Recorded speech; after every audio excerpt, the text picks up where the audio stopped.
This conference will now be recorded. So this session I am discussing about a umask. Umask is using for giving default permissions. So we can see that I logged in as root user. If I do cd, I will go to the user's home directory. Root user's home directory is this one. All other users home directory is inside home. So now we can see some files are here. So I am going to create a new file. I am going to create. So new file I am creating. Some file I am creating. Touch command will create a empty file. So we can see the permissions of the file. So we can see the permission of the file is, we can see rw r hyphen hyphen r hyphen hyphen.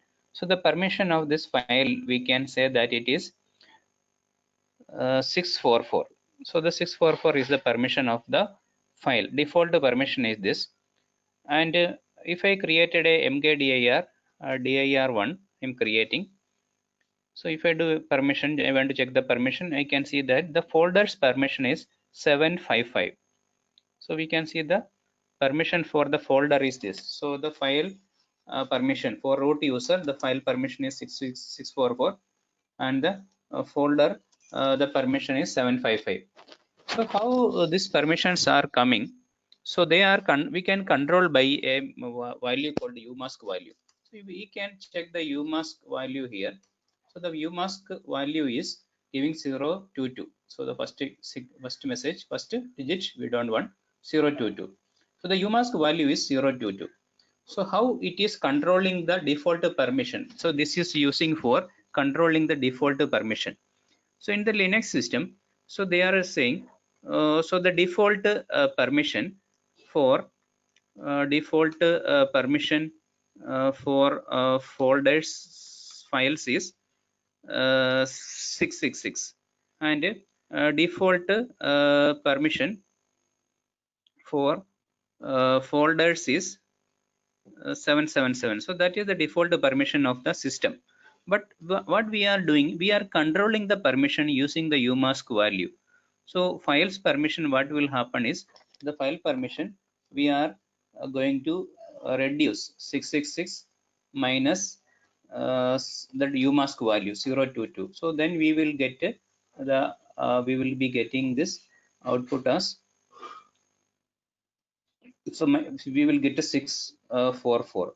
So that is the reason this default permission is coming 644.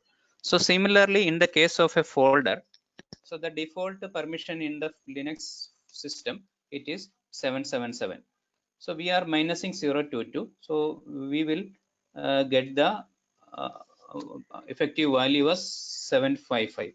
So if somebody change the umask value, so if I change the umask value, I can change by 000. So now I change the umask value as 000. Now I create a folder mkdir dir2. You can see the permission of the folder will come 777 itself.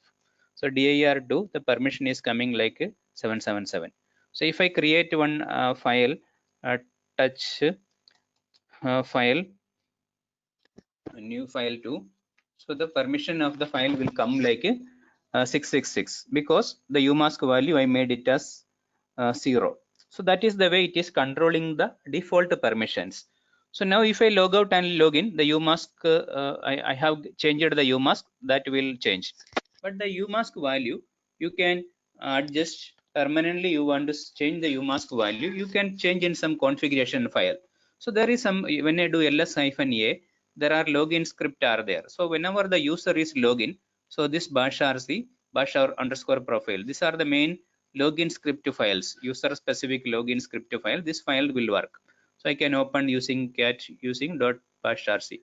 So I can open this. So there are some settings are given here. So if you want, you can specify the umask value here, or also there is another file is there, bash underscore profile. So these all are login script file. That means whenever the user login, this script will be executed. So here also we can specify the umask value, we can specify here. So this is the user specific files. So there are two files, ls-a, we can see login script file. One is the bash rc and the bash underscore profile, and other file is bash rc. So this is the two files. So whenever user login, so these files will be executed. This is for user specific, and we have a system specific, system wide also there. So it is for only for this user. So if you want to change for all users, we can go to cat etc bash rc file. So if we check, this is a file for login script for all users. So this login script will work for every users. You can see that in this file some umask value is given. 022 is for the root user, but the regular user, the default the umask value is 0022. So you can check in this file etc bash rc file. So you can change it in the etc bash rc file. So either we have we can change in this file vi etc bash rc file is there. So you can change the umask value. We can change from here. You can edit from here. Permanently we want to change, we can change from here. So now otherwise we have another file is also there, etc profile file is also there. It is also a user login script. So it is a login. These are the two login script file for all users. This is a system wide login script file. So it is for all users. Either etc bash rc. Also another file is etc profile direct file. So these are the system wide. So this is for a user level. So if I am setting some umask here, it will apply only for one user. So these are all the four login script file. What is the login script means? Whenever the user login, so this four script will be executed. You are giving some variable, you are making path settings, you are making alias, you are creating. All this will come. You can set in the permanently. You want some umask value or anything, you can enable in this for any one of these four files. So we suppose if I login as a regular user,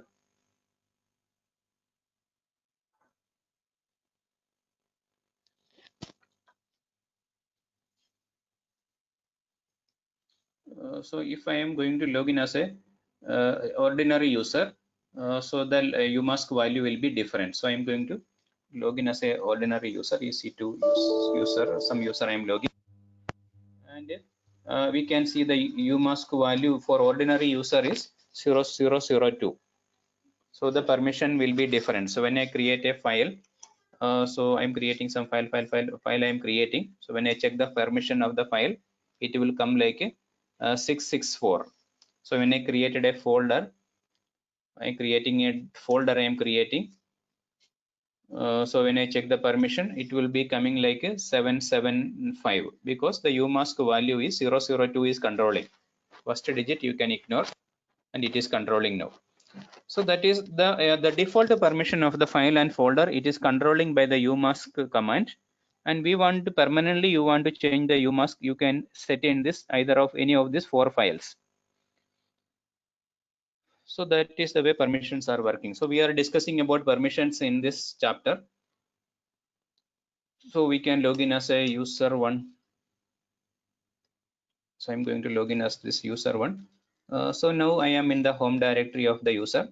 So I can create my files, touch file 555, and I can create, because I am able to create the file. I am an ordinary user, I can create file in my home directory only.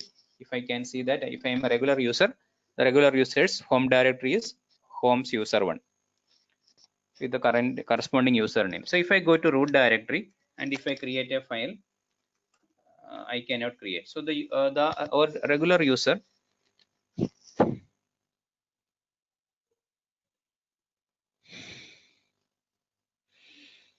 so we have given some extra permissions we have given for this user. So I will give su hyphen and I'm talking. So we have to remember, whenever I am creating a user add Tom, and I'm giving permission for the user.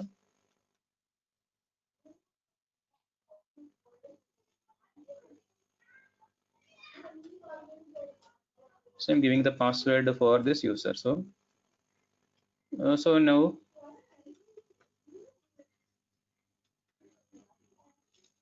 so I created a user called Tom. So I am just telling, so if I log in as su hyphen Tom, and if I go to the root, I just logged in as Tom user now. So if I go to cd slash So when I create a touch file for forward, so I cannot create. So a regular user, they cannot create files in this root folder. So they have permission only in their home directory. When they give cd means a tilde symbol will come, that is their home directory. So the users have permission to create files in their folder only.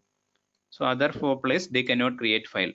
So when I go to cd slash, they will go to root directory. So all this folder they cannot create files, but they can create files otherwise only in the tmb directory. Tmb directory everybody have right permission, so we can create files in the temporary directory tmb folder also we can create.